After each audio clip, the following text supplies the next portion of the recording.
ابو نعیم نے بیان کیا، کہا میں نے زہیر سے سنا، انہوں نے ابو اسحاق سے، اور انہوں نے برا بن عازب رضی اللہ عنہ سے کہ رسول اللہ صلی اللہ علیہ وسلم نے بیت المقدس کی طرف رخ کر کے 16 یا 17 مہینے تک نماز پڑھی، لیکن آپ چاہتے تھے کہ آپ کا قبلہ بیت اللہ کعبہ ہو جائے۔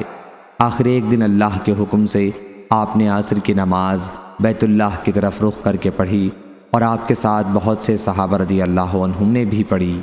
جن صحابہ رضی اللہ عنہم نے یہ نماز آپ کے ساتھ پڑھی تھی، ان میں ایک صحابی مدینہ کی ایک مسجد کے قریب سے گزرے۔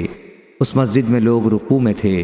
انہوں نے اس پر کہا کہ میں اللہ کا نام لے کر گواہی دیتا ہوں کہ میں نے رسول اللہ صلی اللہ علیہ وسلم کے ساتھ مکے کی طرف منہ کر کے نماز پڑھی ہے۔ تمام نمازی اسی حالت میں بیت اللہ کی طرف پھر گئے۔